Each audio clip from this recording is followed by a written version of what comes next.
Hi TSAT viewers, welcome to Marathon program. Today's subject based on Indian polity and topics fundamental rights and fundamental duties for all TSPSC and SSC, UPSC and other examination.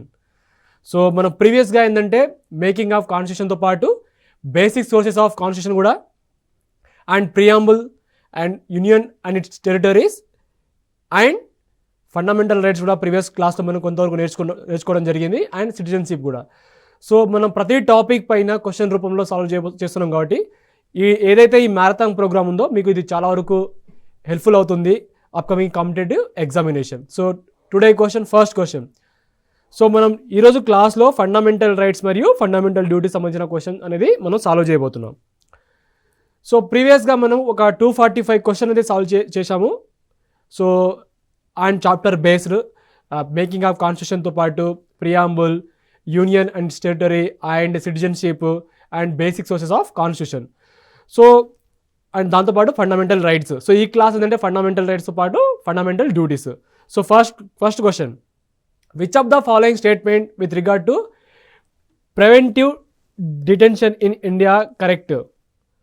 So మనకు అడిగింది దేని గురించి అంటే preventive detention in India సంబంధించిన question అడగడం జరిగింది. So first one, the detenu has no right other than those mention in clause 4 and class 5 of article 22 of Constitution of India. Second one, the detainee has a right to challenge the detention order on the ground that he was already in jail when the detention order was passed. Third one, the detainee can claim bail on the ground that he has been in prison beyond 24 hours without an order of the magistrate. So preventive detention గురించి కాబట్టి నేను first దాని గురించి చెప్తాను కంపల్సరీగా, ఎందుకంటే చాలా important ఇది. సో మనకేమి ఇచ్చారు, డిటెన్యూ హ్యాస్ నో రైట్ ఇచ్చారు other than those mention in clause 4 and class 5 of article 22 of the constitution. Second one ఏమో detenu has right to challenge. So detenu has right to challenge the detention order on the ground that he was already in jail when the detention order was passed. So నార్మల్గా political లీడర్ని ఎక్కువగా detention చేస్తారు కదా, అంటే ఏమైనా అంటే ముందల్నే arrest చేయడం జరుగుతుంది. ప్రివెంటివ్ డిటెన్షన్ అంటే కంప్లీట్గా ఏదైతే వాళ్ళ ఇంట్లోనే ప్రివెంటివ్ డిటెన్షన్ చేయడం జరుగుతుంది. సో ఇది మనం తరచుగా న్యూస్లో వింటుంటాం. అయితే ప్రివెంటివ్ డిటెన్షన్ గురించి మనకు ఇండియాలో అడిగారు. సో నేను ఫస్ట్ చెప్తాను ఏంటంటే article 22 of constitution of India related to preventive detention. So మీకు కనుక ప్రివెంటివ్ డిటెన్షన్ కనుక క్వశ్చన్ వస్తే అది ఆర్టికల్ 22 కిందికి వస్తుంది.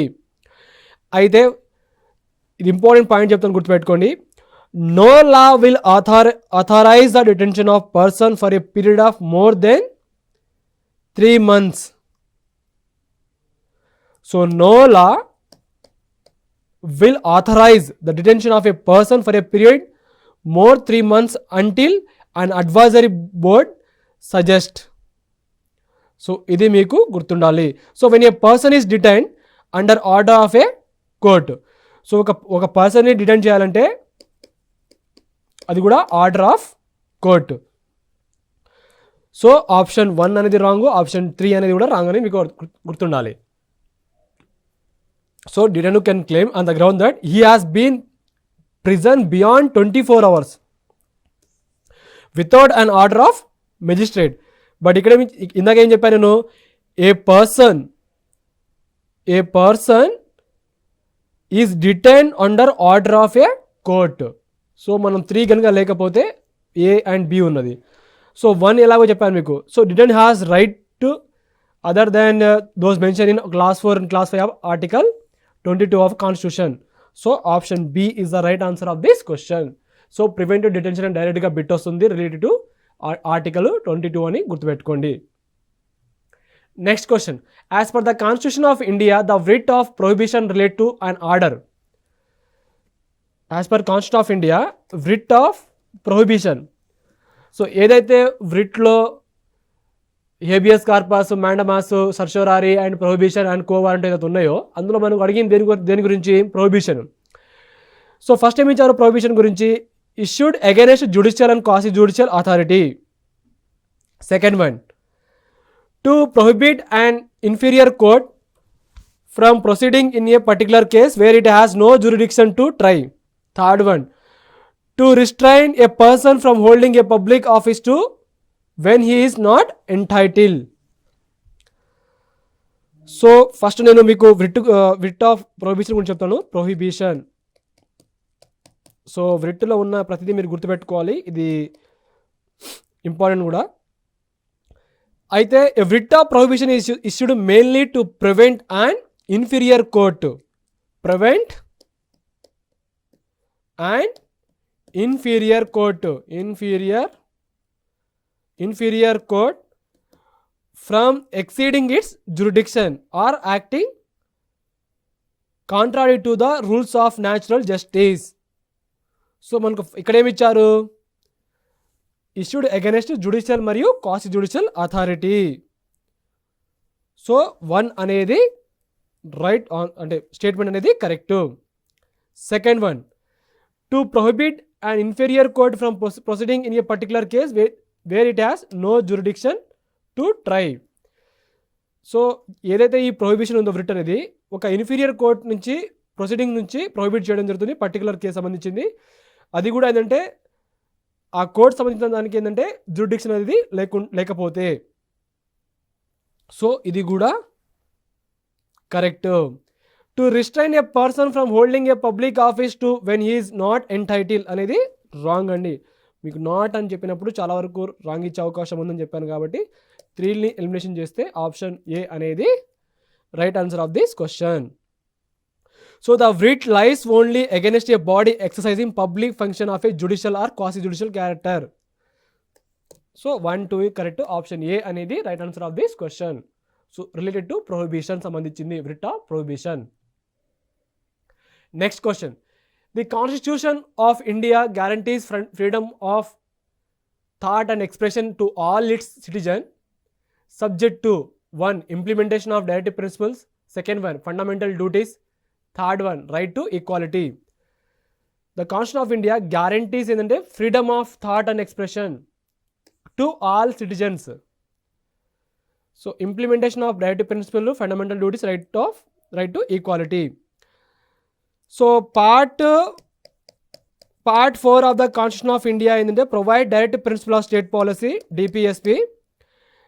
ఏదైతే ఈ పాలసీ ఉందో హ్యాస్ కొన్ని కేటగిరీస్ అనమాట. అంటే social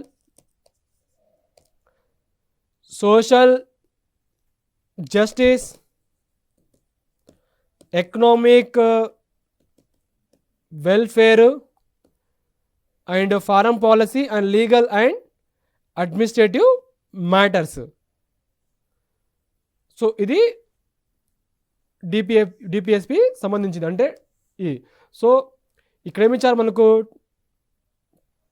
the constitution of India guarantee freedom of thought and expression to all its citizenship subject to fundamental duties, right to equality and implementation of directive principles. So option ఏ అనేది correct, ఎందుకంటే implementation of directive principles. Next question, the protection against arrest and detention under article 22 of constitution of India is not available to. So ఏదైతే arrest detention సంబంధించి అయితే ఉందో, protection against arrest and detention under article 22 అయితే ఉందో, అయితే ఇది ఎవరికి available లేదు. అంటే ఎనిమీ అలయన్స్, ఇప్పుడు నార్మల్గా China or Pakistan enemy alliance. A person detain under a preventive detention law, ఎవరైతే ఒక person detain under a preventive detention law సంబంధించి అతనికి ఇది అవైలబుల్ కాదా, లేకపోతే ఒక ఫారినర్కి అవైలబుల్ కాదా, లేకపోతే ఆయన ఓవర్సీస్ సిటిజన్ ఆఫ్ ఇండియాకి కాదా. సో ఎవరికి కాదు అంటే article 22 of constitution of India state that no protection against arrest and detention is available to enemy of foreign state or a person detained under preventive detention law. So మీకు ఏమర్థమవుతుంది దీంట్లో ఏది option అని, 1, 2 అనేది ఈ రెండు కరెక్టు. మిగతాయి దీనికి అంటే the protection against arrest and detention under article 22 of the constitution of India not available ఎవరికంటే ఎనిమీ అలైన్ మరియు a person detain under preventive detention law. Next question, freedom of conscience under Constitution of India is subject to freedom of conscience. 1. Public order, morality and health. Second one, a law providing for social welfare and reform. Third one, opening Hindu religious institution of a public character to all Hindus. Fourth one, defamation or incitement to an office. Next question, freedom of conscience under the Constitution of India is subject to. First one, public order and morality and health. Second one, a law providing for a social welfare and reform. Third one, opening Hindu religious institution of a public character to all Hindus. Fourth one, defamation or incitement to an offense. Freedom of conscience గురించి ఇవ్వడం జరిగింది మనకు. So first one ఏమి ఇచ్చారు, a public order, ఏదైతే public order ఉందో or morality health సంబంధించి first statement ఇచ్చారు. సెకండ్ వన్ ఏమో law providing for social welfare and ఏదైతే రిఫార్మ్స్ ఉంటాయో దానికి సంబంధించిన కొన్ని లా చట్టాలకు సంబంధించి ప్రొవైడ్ చేయడం అదొకటి ఇచ్చారు. అండ్ థర్డ్ వన్ ఏమో ఏదైనా హిందూ రిలీజియస్ ఇన్స్టిట్యూషన్ ఏమైనా ఓపెన్ చేయాలంటే దేనికోసం అంటే ఆ పబ్లిక్ క్యారెక్టర్, అది కూడా ఆల్ హిందూస్. ఫోర్త్ వన్ ఏమో defamation or incitement to and offence. So ఫస్ట్ నేను దీని గురించి చెప్తాను. Freedom of conscience in the following fields అంటే constitution of India provides the freedom of conscience in the following fields సంబంధించి చెప్తాను. ఫస్ట్ ఏమో morality health public order and laws for social welfare and social reform. దాంతోపాటు any religious institution for propagation of their views and philosophy. ఇంకోటిదేమో to defame an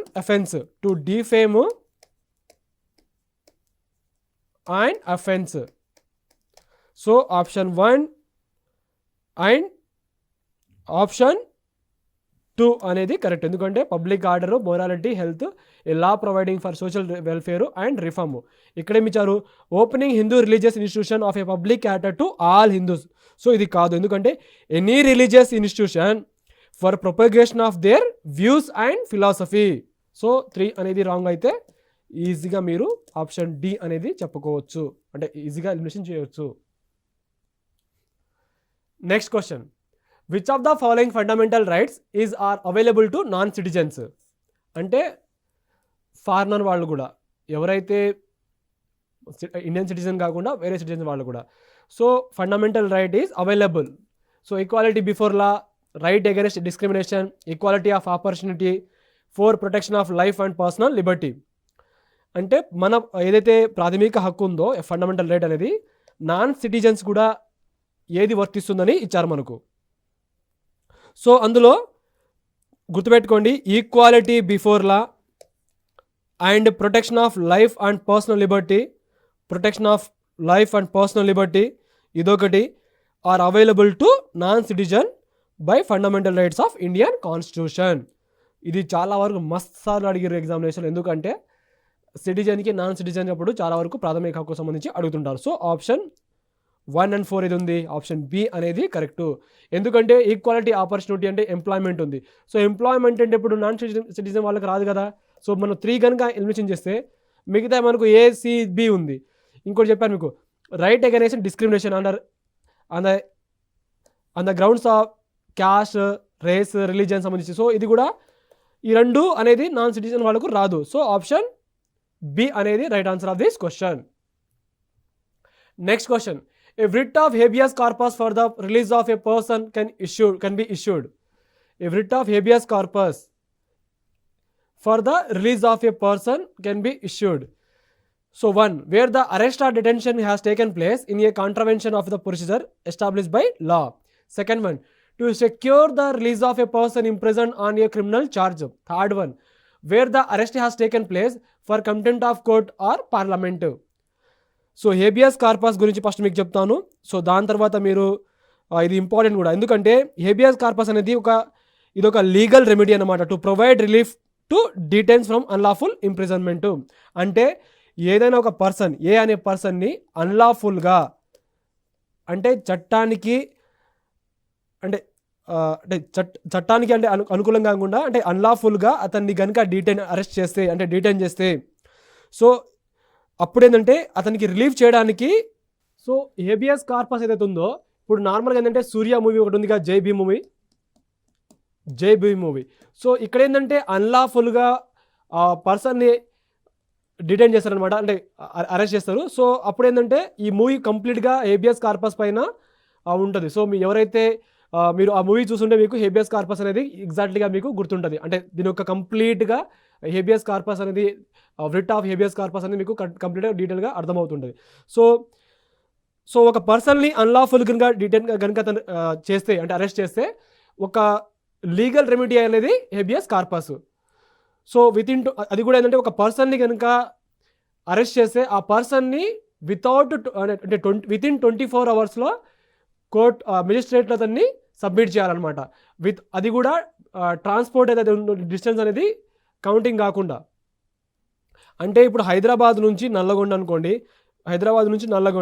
so ఇక్కడ హైదరాబాద్లో arrest చేసే పర్సన్ని within 24 అవర్స్లో అతను నల్లగొండలో ఉన్న అంటే సబ్మిట్ చేయాలి మెజిస్ట్రేట్లో.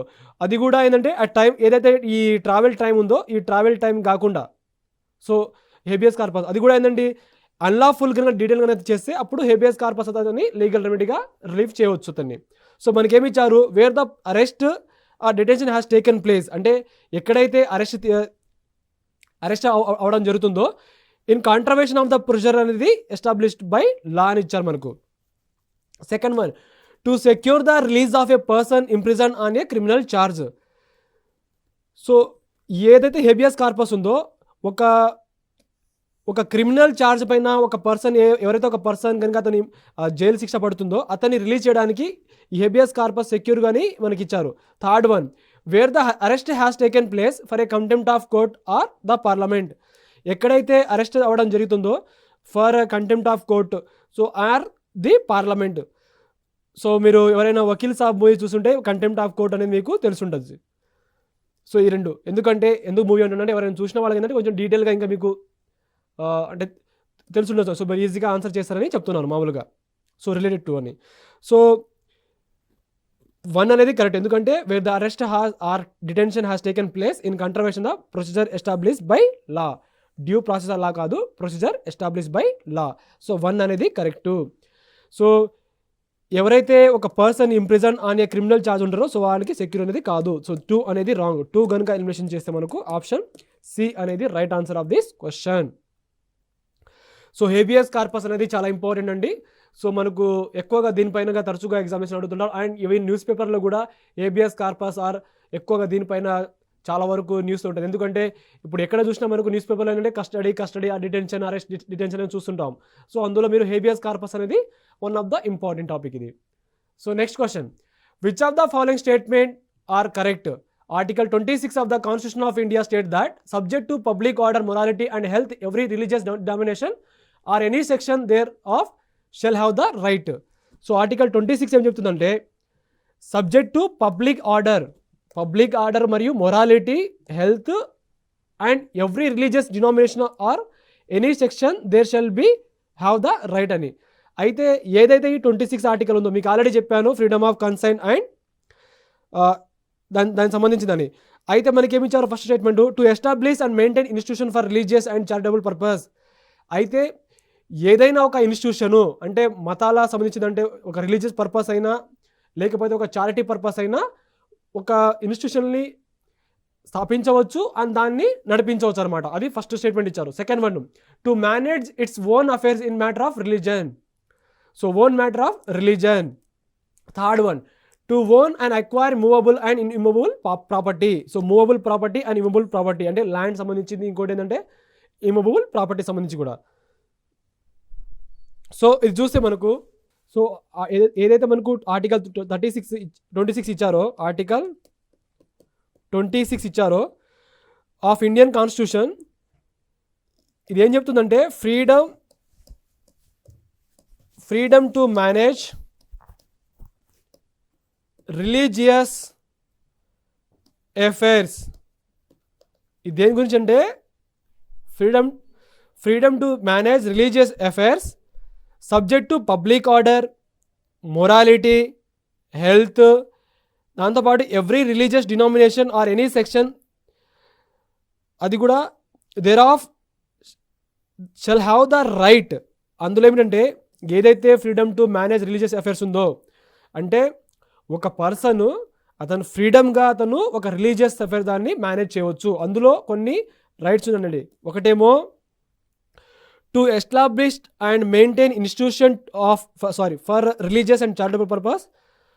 సో ఏదైనా ఒక ఇన్స్టిట్యూషన్ని స్థాపించి దాన్ని మెయింటైన్ కూడా చేయవచ్చు అని ఇచ్చారు మనకు.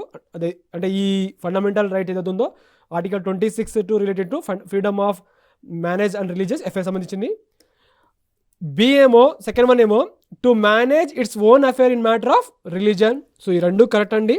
And third one to administer such property in accordance with law, అదొకటి. And to own and acquire movable and immovable property. So మూడు కరెక్ట్ కాబట్టి all the above option D is the right answer of this question. So గుర్తుపెట్టుకోండి freedom to manage religious affair, ఎందుకంటే ఈ మధ్య న్యూస్లో ఉందన్నమాట. ఏమందంటే కొన్ని ఏదైతే రిలీజియస్ ఇన్స్టిట్యూషన్ ఉన్నాయో సో దానికి సంబంధించింది అంటే మైనారిటీ రిలీజియస్ ఇన్స్టిట్యూషన్ సంబంధించి మనకు న్యూస్లో ఉందన్నమాట. సో దీనిపైన కూడా అడిగే అవకాశం ఉంది. సో ఇది ఏదైతే సుప్రీంకోర్టులో హైకోర్టులో ఏదైతే న్యూస్లో ఉంటుందో మనకు అదే విధంగా దానిపైనే మనకు పాలిటీలో క్వశ్చన్ అనేది రావడం జరుగుతుంది ఎక్కువగా మోస్ట్లీ. సో డి అనేది right answer. So next question, which of the following would be constructed as a reasonable restriction of the right to freedom. So ఈ 4 ఆప్షన్లో reasonable restriction of right to freedom. So ఏమి ఇచ్చారు? A అనేది when the state dissolve a candidate from securing votes in the name of religion. So ఎవరిని allow చేయడం జరగదంటే ఎవరైతే ఒక candidate from securing votes, so అతను ఒక ఓట్స్ అడగడం జరుగుతుంది దేనిపైన అంటే రిలీజియన్ పైన, అంటే మతం పైన అతను ఓట్ అడగడం ఎవరైతే అడుగుతుంటారో సో వాళ్ళని డిసాల్వ్ చేయడం జరుగుతుంది. Second one, when the state disallows citizen from forming a club out of state fund that denies access to women. So ఒక స్టేట్ ఫండ్ నుంచే ఒక క్లబ్ని ఏర్పాటు చేస్తే ఆ క్లబ్లో ఏంటంటే ఉమెన్ని అలౌ చేయకపోవడం అంటే denies access to women. So ఉమెన్కి యాక్సెస్ ఇవ్వకపోవడం second one. Third one, when the government of Nagaland disallows temporary residents to buy immovable property in Nagaland. When the government of Nagaland ఏంటంటే disallows temporary resident. So Nagaland స్టేట్లో ఎవరైతే టెంపరీగా నివసిస్తున్నారో residents వాళ్ళకి ఏంటంటే immovable properties ఏదైతే అంటే ఇమూవబుల్ అంటే ల్యాండ్ వస్తుందండి. సో ఏదైతే ఈ ల్యాండ్ ప్రాపర్టీస్ ఉంటాయో దాన్ని ఏంటంటే అలో అంటే ఎవరైతే టెంపరీ రెసిడెంట్ ఉన్నారో సో వాళ్ళకి ఏంటంటే ఇమూవబుల్ ప్రాపర్టీ అనేది అలో అనేది చెయ్యరు. అంటే disallow temporary resident to buy immovable property in Nagaland. అంటే ఎవరైతే టెంపరీగా నివసిస్తున్నారో వాళ్ళకి ఏంటంటే ఈ ల్యాండ్ అంటే ఇమూవబుల్ ప్రాపర్టీ అనేది వాళ్ళు బై చేయకూడదు, అంటే వాళ్ళు కొనుక్కోకూడదు అనేది మనకు ఈ 3 స్టేట్మెంట్ అనేది ఇవ్వడం జరిగింది. ఆ 4వదేమో ఆ 3 కరెక్ట్ అని ఇచ్చారు. So reasonable restriction of the right to freedom ఏదైతే ఉందో రైట్ టు ఫ్రీడమ్. సో ఈ 3 కరెక్ట్ అండి. ఎందుకంటే ఎప్పుడైతే ఒక పర్సన్ అతను మతం పైన ఓట్లు అడగడం జరుగుతుందో అతన్ని కూడా డిసాల్వ్ చేయడం జరుగుతుంది. ఎందుకంటే రిస్ట్రిక్షన్ పెట్టడం జరుగుతుంది. ఎందుకంటే దానివల్ల మాబ్ లించింగ్ కొన్ని క్లాసెస్ అవ్వడం జరుగుతుంది. మతాల పైన అంటే 2 మతాల మధ్యలో చిచ్చులు పెట్టడం అంటారు కదా, సో ఆ టైప్ అనమాట.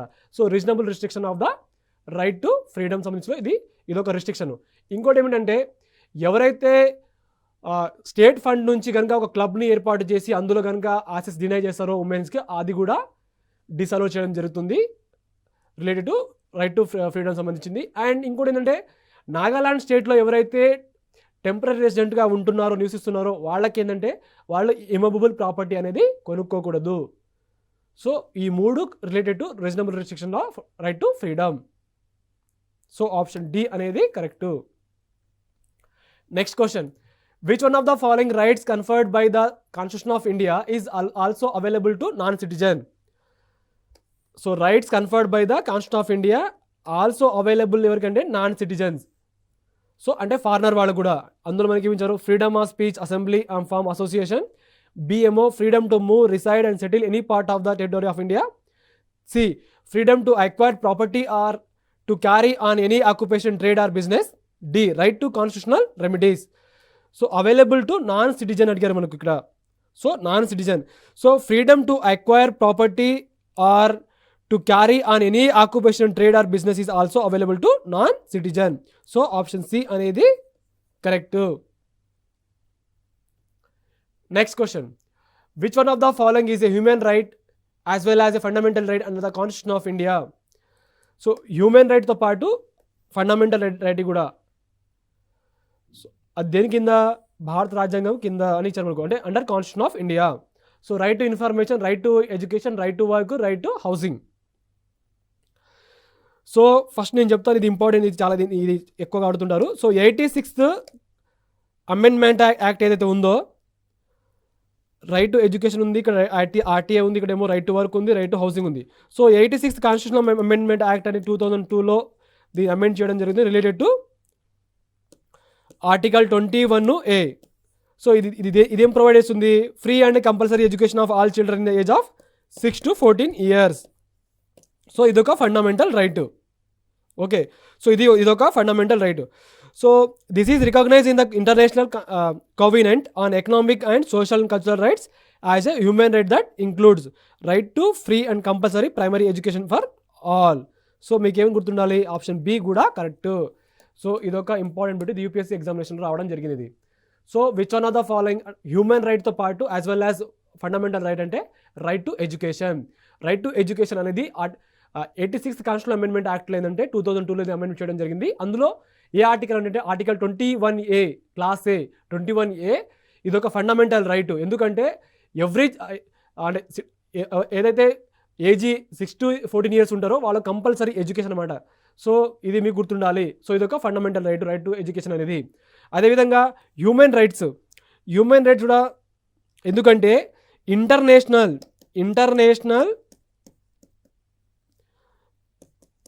కోవినెంట్ ఆన్ ఎకనామిక్ అఫైర్, ఎకనామిక్ అంటే ICE, international covenant economic social cultural rights ఇదొక has a human rights that include right to free. So first మీకు ఏం గుర్తుండాలంటే, మీకు చాలా ఇంపార్టెంట్, ఎందుకంటే మనకు హ్యూమన్ రైట్స్ పైన కూడా అడిగే అవకాశం ఉంది కాబట్టి. సో దీనిపైన కూడా రావచ్చు. So international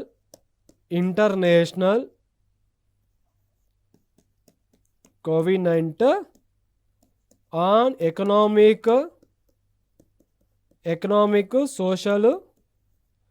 economic social and cultural right. So cultural right as a human right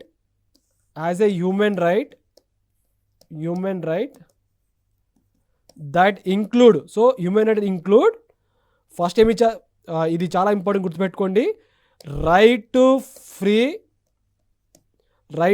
free and compulsory education, compulsory primary education for all. So ఇక్కడ కూడా మనకు 86th కాన్స్టిట్యూషనల్ అమెండ్మెంట్ యాక్ట్ 2002 కూడా అని మీకు చెప్పడం జరిగింది. సో ఆప్షన్ బి అనేది right answer of this question. Next question, which of the following statement is correct? In India, the constitutional remedy under Article 32 is available only in case of fundamental right, not in the case of rights which follow from some other provision in the Constitution.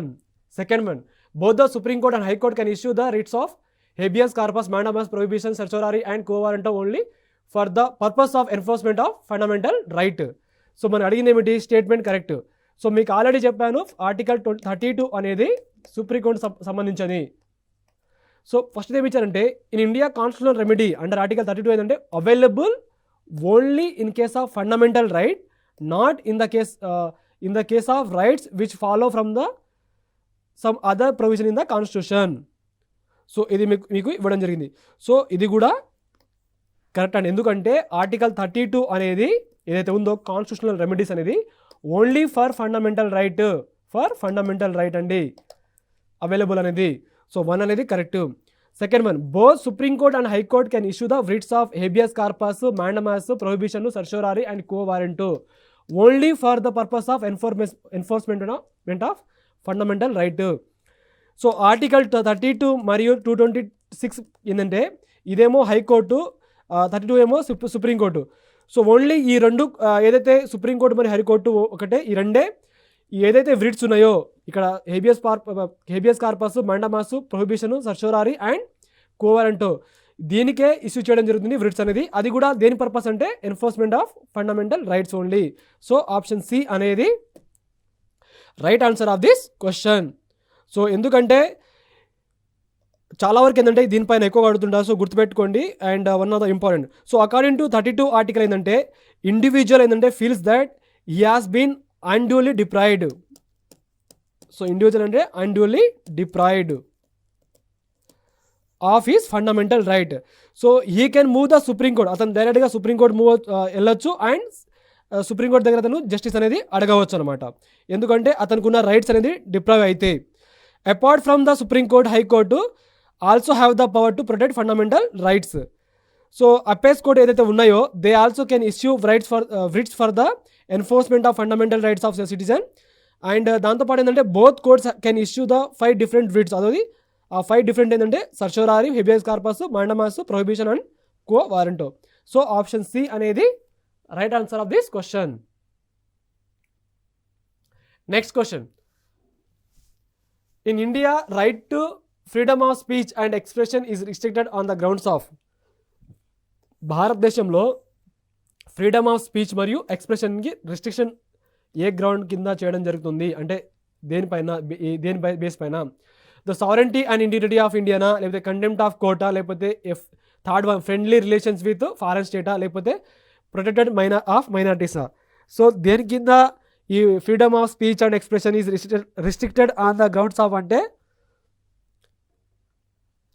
Sovereignty and integrity of India కనుక ఏమైనా అంటే నేను first డీటెయిల్గా చెప్తాను. Freedom of speech so and expression అయితే restriction on the ground చెప్తాను, ఎందుకంటే ఇది one of the important. So freedom of speech and expression is restricted on the grounds of ఏంటంటే ఒకటి సెక్యూరిటీ ఆఫ్ ద స్టేట్. ఇప్పుడు మన తెలంగాణలో ఉంది, ఇప్పుడు మన తెలంగాణ స్టేట్ ఉంది. సో తెలంగాణ స్టేట్లో కనుక ఏమైనా సెక్యూరిటీ అనేది ఏమైనా వైలెన్స్ అవ్వడము, లేకపోతే ఏమైనా మాబుల నుంచి ఏమైనా అవుతుంది అనుకో, సో ఆ టైంలో ఏంటంటే 144 సెక్షన్ సంబంధించి ఏదైతే ఉన్నాయో సో ఆ టైంలో ఏంటంటే రిస్ట్రిక్షన్ అనేది చేస్తారనమాట. ఎందుకంటే freedom of speech and expression అనేది రిస్ట్రిక్షన్ అనేది చేస్తారు on the grounds of security of state. అంటే సెక్యూరిటీ కనుక ఏమైనా థ్రెట్ ఉంటే, అంటే ఏమైనా నేషనల్ ఏమైనా థ్రెట్ ఉంటే ఆ టైంలో ఏంటంటే ఈ freedom of speech and express దానికి రిస్ట్రిక్షన్ అనేది చేయడం జరుగుతుంది. Second one, friendly relations with foreign state.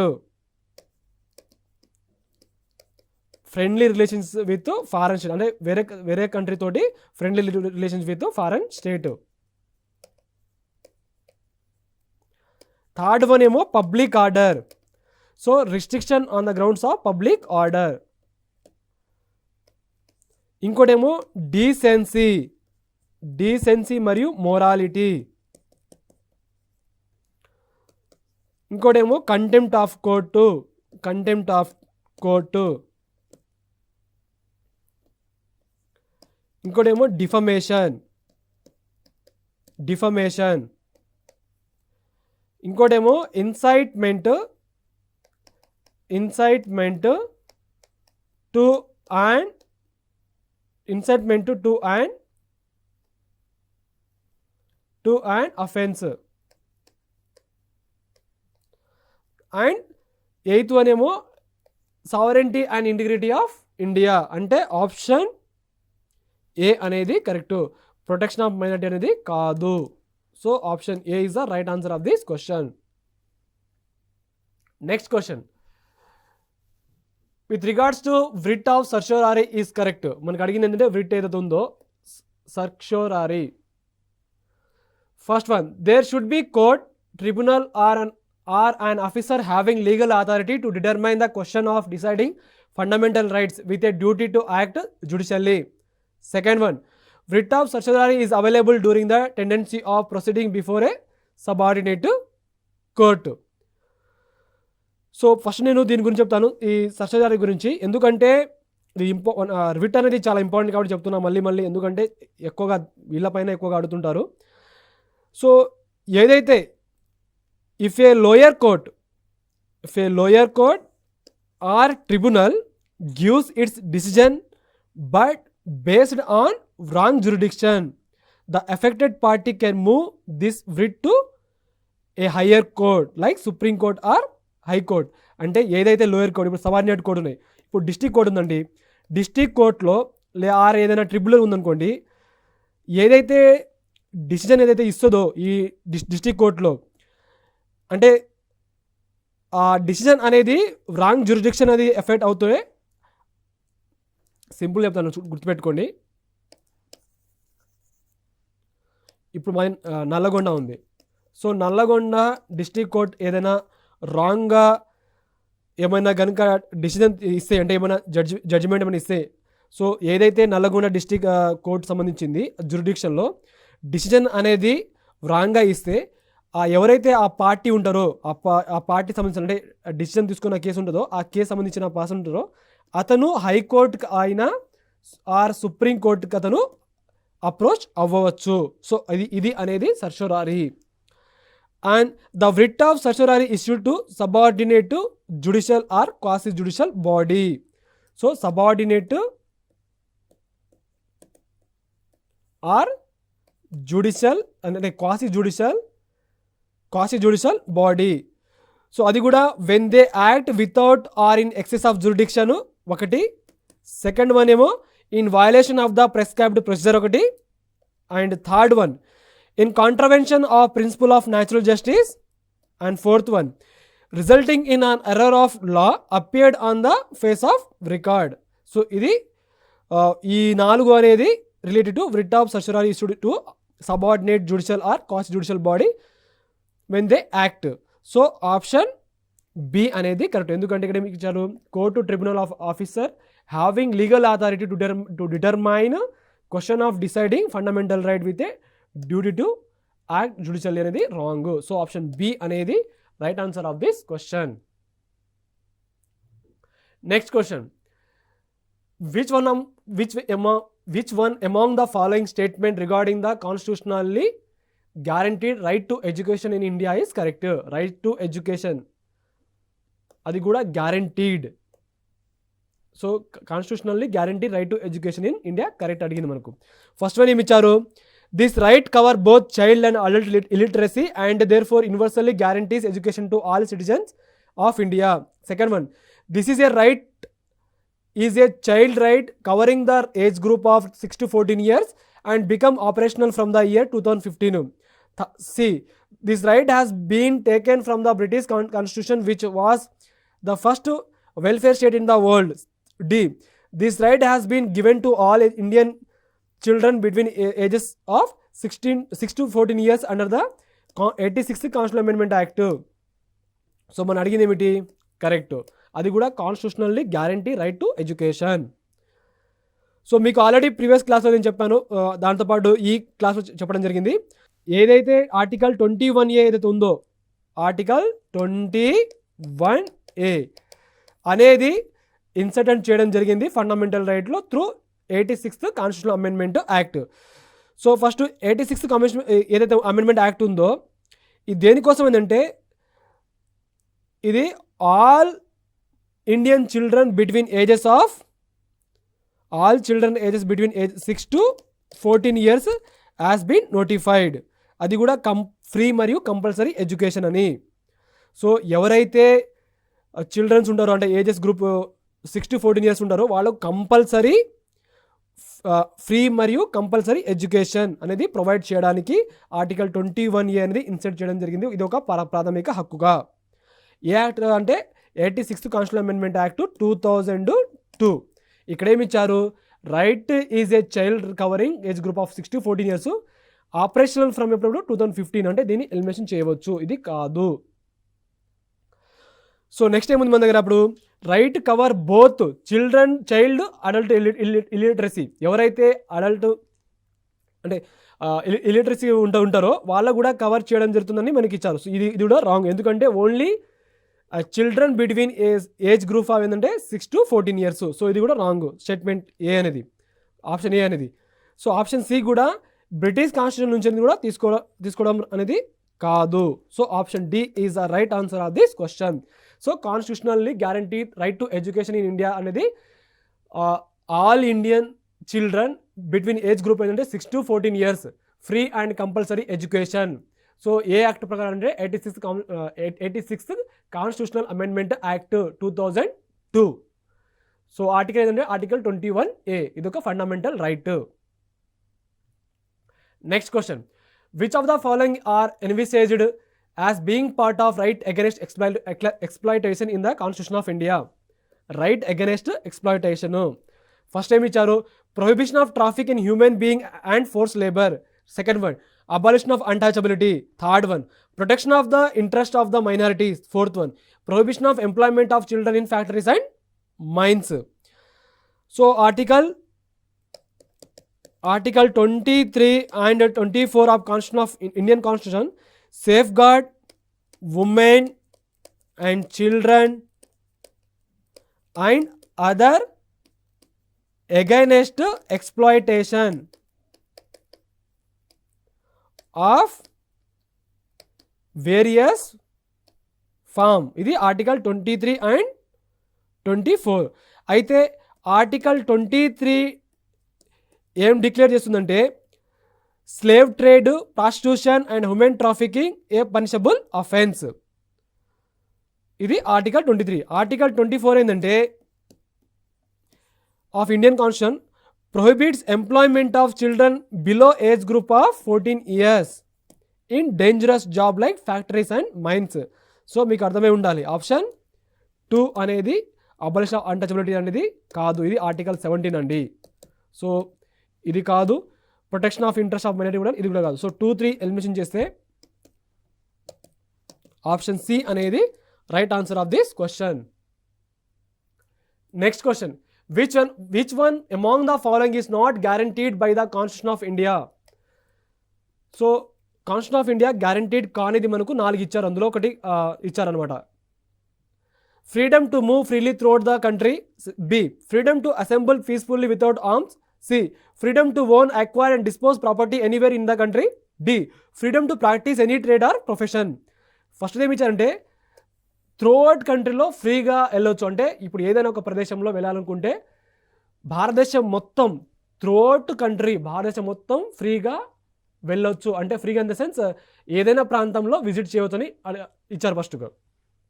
Second one, freedom to assemble peacefully without arm.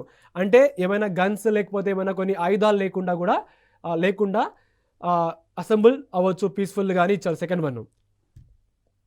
C, third one, freedom to own, acquired and dispose property anywhere in the country. భారతదేశంలో ఎక్కడైనా కూడా own అంటే ఏదైనా property own చేసుకోవచ్చు, acquire చేసుకోవచ్చు, dispose చేసుకోవచ్చు, అది కూడా anywhere in the country. D, freedom to practise any trade or profession.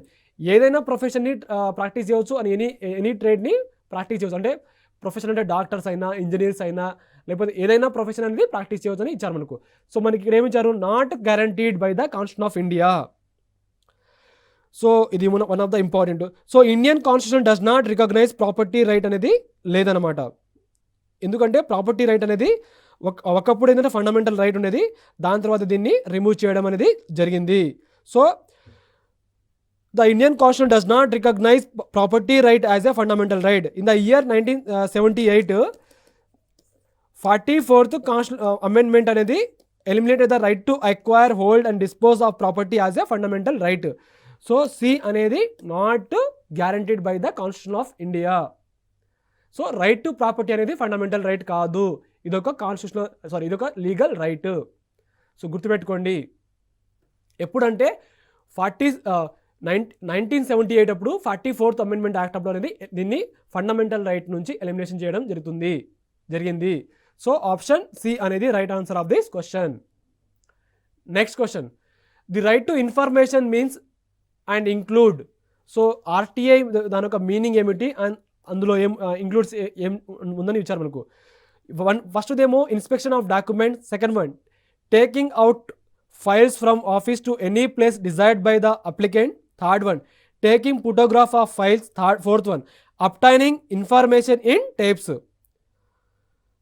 So right to information RTI ఏదైతే ఉందో మనకు ఇది చాలా ఇంపార్టెంట్. సో అందులో నేను కొంచెం చెప్తాను. సో ఆర్టీఐలో కొన్ని ఇంక్లూడ్స్ ఉంటాయండి, గుర్తుపెట్టుకోండి. RTI includes any document manuscript and files ఒకటి. Second one any microfiche and facsimile copy of document. And third one ఏమో any reproduction of image or image embodied in such microfilm, అంటే whether enlarged or not. Fourth one ఏమో any other material produced by a computer or any other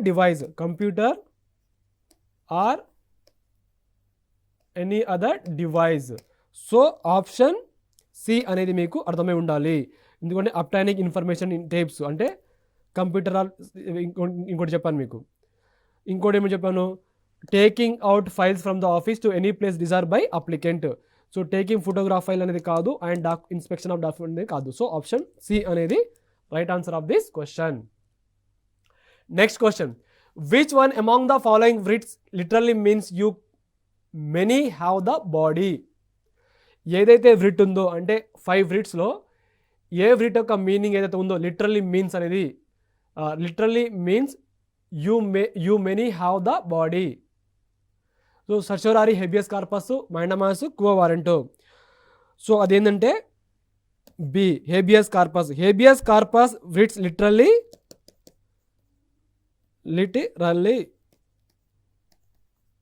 means ఏంటంటే you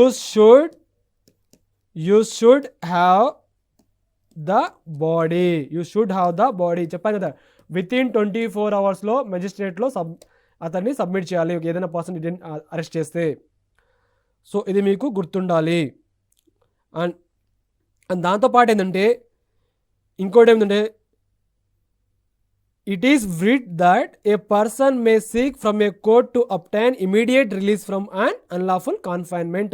ఒక పర్సన్ని unlawful పైన arrest చేసేతని ఇమ్మీడియట్గా release అనేది చేయాలి. So option B అనేది right answer of this question. Next question, A writ of prohibition is issued by a superior court. So writ of ఏదైతే ఉందో ప్రొహిబిషన్ సంబంధించింది, ఈ ఏదైతే ప్రొహిబిషన్ ఉందో ఇష్యూడ్ బై ఏ కోర్ట్ అంటే సుపీరియర్ కోర్టు. సో అలాంటి మీకు ప్రీవియస్గా క్వశ్చన్లో నేను చెప్పడం జరిగింది. If writ of prohibition is an order from superior court to lower court or tribunal directing the judge and parties to cease the litigation because the lower court అనేది does not have proper jurisdiction to hear or determine the matter before it. అంటే ఇప్పుడు ఏదైతే lower court ఉందో అంటే ఇప్పుడు Nalgonda court ఉంది, Nalgonda court కింద jurisdiction కిందకి రాకపోయినా కూడా ఇక్కడ కనుక అతను ఆ కేసు అనేది నడుస్తుంటే అలాంటి కేసు ఏంటంటే సుపీరియర్ కోర్ట్కి ట్రాన్స్ఫర్ చేయడం జరుగుతుంది. అంటే మనకు ఈ విధంగా అడుగుతుంటారు ఎక్కువగా. సో గుర్తుపెట్టుకోండి, a superior court to a lower court a tribunal directing, అంటే సుపీరియర్ కోర్ట్ డైరెక్ట్ చేస్తుంది అనమాట లోయర్ కోర్ట్ని, directing the judge and parties to cease the litigation because lower court అనేది does not have proper jurisdiction to hear or determine the matter before it. So ఇప్పుడు high court ఉంది, high court ఏం చెప్తుందంటే ఈ Nalgonda district కోర్ట్ని ఏదైతే ఈ కేసు ఉందో ఈ కేసు మీ జ్యూరిడిక్షన్ కిందికి రాదు. మీ జ్యూరిడిక్షన్ కిందికి రానప్పుడు మీరు ఈ కేసుని ట్రాన్స్ఫర్ చేయండి పై సుపీరియర్ కోర్ట్కి అంటే హైకోర్టుని. సో అది దీని యొక్క ఉద్దేశం. సో ఆప్షన్ ఏ అనేది కరెక్ట్. ఎందుకంటే to prevent an inferior court or tribunal from exceeding its jurisdiction or acting contrary to the rule of natural justice. Next question. Which one among the following statement is not correct? First one ఇచ్చారు మనకు, right conferment by article 32 cannot be suspended except by virtue of article 359 class 1 of the Constitution of India. Second one, the enforcement of article 20 and 21 cannot be suspended. C, punishment can be prescribed by state legislation for offences under part 3 of the Constitution of India. D, the fundamental right can be abrogated by law made by the parliament with regard to members of the forces charged with maintenance of public order. So ఇవి ఇచ్చిన దాంట్లో ఏంటంటే punishment can be prescribed by state legislature for offence under part 3 అనేది ఏదైతే ఉందో fundamental right అనేది ఇచ్చారు. So ఇది రాంగ్, నాట్ కరెక్ట్ ఇచ్చారు. ఎందుకంటే the state shall not make any law which takes away or abridges the rights conferred by this part 3. Part 3 అంటే fundamental right. And any law made in contravention of this clause shall to the extent of contravention be void. So option C అనేది not correct. ఈజీగా మీరు దీన్ని elimination చేయవచ్చు. Next question, which of the following freedom is not specifically mention in the constitution of India as a fundamental right but has been subsequently upheld by the supreme court as.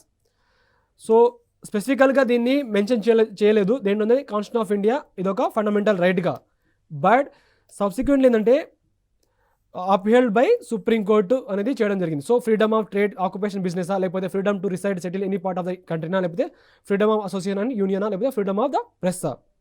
So దేనికి సంబంధించిందంటే freedom of the press. మీకు already previous క్లాస్లో మీకు చెప్పాను. So the constitution of India does not specifically mention the freedom of press. So freedom of press అనేది is implied from the article 19 class A. Next question. Which one of the following categories of person is not treated at per so far as the availability of fundamental right is concerned?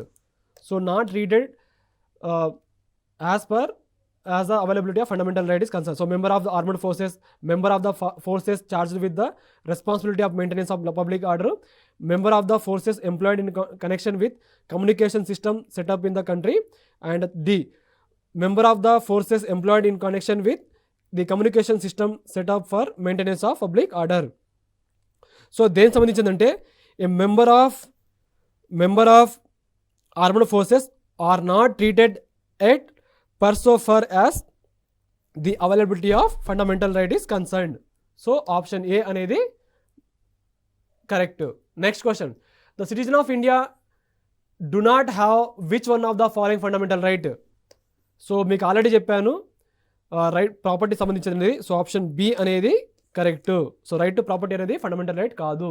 Next question, fundamental right under constitution of India అంటే not fundamental right under constitution of India. So fundamental right కానిది అడిగారు మనకు.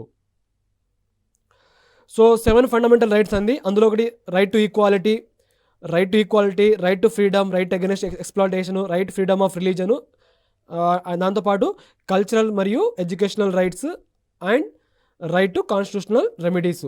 So దీంట్లో మనం అడిగింది ఏమిటి? Option C అనేది correct. ఎందుకంటే రైట్ టు వర్క్ అనేది not fundamental right. So option C అనేది right answer. Next question, which of the following statement are true for the fundamental right to life and personal liberty as guaranteed under article 21 of the constitution of India? So personal Liberty, right to life మరియు personal Liberty సంబంధించి అడిగారు మనకు article 21 సంబంధించి. First ఏమో right is available to citizen as well as alliance. Second one, it covers protection against arbitrary executive and legislative action. Third one, it includes the right to live with human dignity.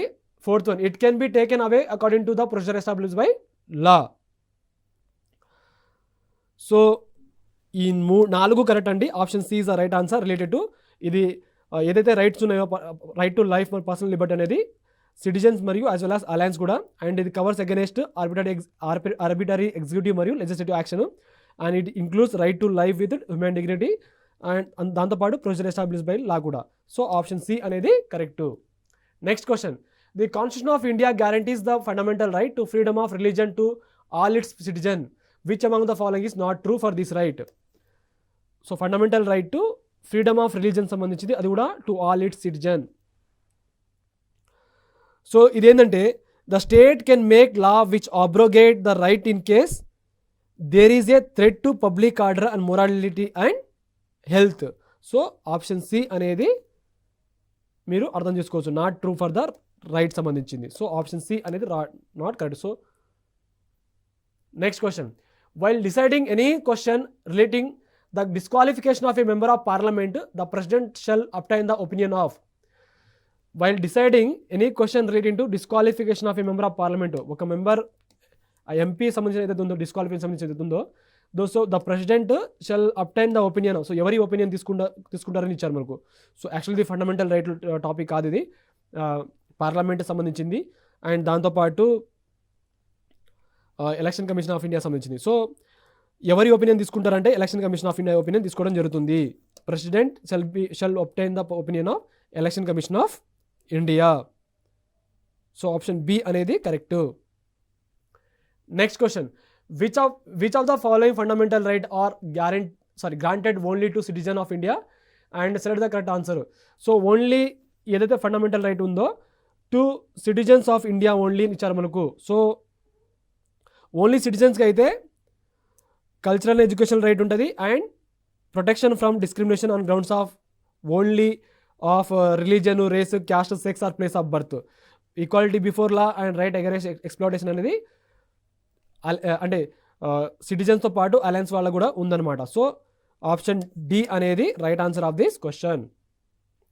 Next question, choose the fundamental rights available to Indian citizens but not to aliens. ఇందాకేమో సిటిజన్తో పాటు non citizen కూడా ఇచ్చారు, ఇక్కడేమో not to aliens. So freedom of speech and expression, equality before law and right of minorities, protection of life and liberty. So ఎవరు అంటే అలయన్స్కి లేకుండా ఉన్న ఫండమెంటల్ రైట్స్ చెప్తున్నాను, గుర్తుపెట్టుకోండి. అదేంటంటే freedom of speech and expression, దాంతోపాటు equality before law. So not to aliens. So freedom of speech and expression and equality before the law are the fundamental rights available to Indian citizens but not to aliens. So option ఏ అనేది right answer. Next question, the concept of right of service originated in the United States of America, Switzerland, Great Britain, China. ఏదైతే right of service అయితే ఉందో ఈ concept అనేది ఎక్కడి నుంచి origin అవ్వడం జరిగిందని ఇచ్చారు మనకు. సో ఇది related to Great Britain. So the concept of right of service originated in Great Britain.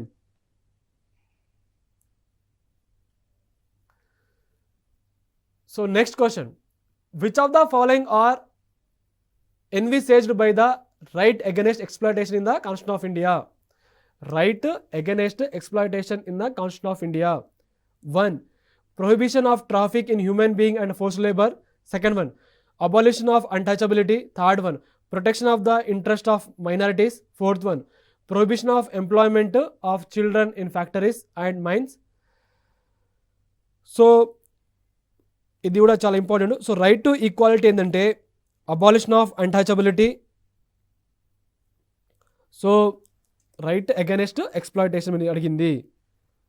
So 1 అనేది correct. So prohibition of traffic in human being and force labour అనేది correct. Second one, abolition of untouchability అంటే article 17 అని చెప్పాను మీకు already. So ఏదైతే ఈ right against exploitation ఉందో దీనిలో చూస్తే మనకు ఈ 2 ఎలిమినేషన్ చేయవచ్చు. సో ఆప్షన్ సి అనేది right answer of this question. So మనం ఇంతవరకు ఏంటంటే కంప్లీట్గా ఫండమెంటల్ రైట్స్ ఏదైతే 6 పార్ట్స్ ఉన్నాయో ఆ ఫండమెంటల్ రైట్ల కింద ఏదైతే ఉన్న 6 పార్ట్స్ ఉన్నాయో అవి కూడా డిస్కస్ చేయడం జరుగుతుంది. సో మీకు పదే చెప్తున్నా, రైట్ టు ప్రాపర్టీ అనేది ఫండమెంటల్ రైట్ అనేది కాదు. సో దాంతోపాటు ఫండమెంటల్ రైట్లో ఉన్న ప్రతి ఆర్టికల్ పైన ప్రతి టాపిక్ పైన మనం క్వశ్చన్ రూపంలో నేర్చుకోవడం జరిగింది అండ్ సాల్వ్ చేయడం జరిగింది. అండ్ ఏదైతే ఈ మ్యారథాన్ ప్రోగ్రామ్ ఉందో ఖచ్చితంగా మీకు ఈ ఫండమెంటల్ రైట్ అనేది లేకుండా ఎలాంటి ఎగ్జామినేషన్ జరగదు అండ్ ఉండదు కూడా. ఎందుకంటే ఖచ్చితంగా టీఎస్పీఎస్సీ ఎగ్జామినేషన్ మీరు చూడండి, ఖచ్చితంగా ఫండమెంటల్ రైట్ నుంచి ఖచ్చితంగా ఒక క్వశ్చన్ అనేది బిట్ అనేది రావడం జరుగుతుంది. సో జరగబోయే కాంపిటేటివ్ ఎగ్జామినేషన్కి మన ఎస్పెషల్లీ పోలీస్ డిపార్ట్మెంట్ ఎగ్జామినేషన్తో పాటు టీఎస్పీఎస్సీ ఎగ్జామినేషన్ వరకు చాలా వరకు ఎక్కువగా ఫండమెంటల్ రైట్ నుంచి రావడం జరుగుతుంది. సో మనం దగ్గర 2-3 క్లాసెస్ మనం ఎక్కువగా ఫండమెంటల్ రైట్ సంబంధించి నేర్చుకున్నాము. సో ఎంత మీకు చాలా వరకు హెల్ప్ఫుల్ అవుతుంది. అందరికీ all the best and thanks for watching this programme.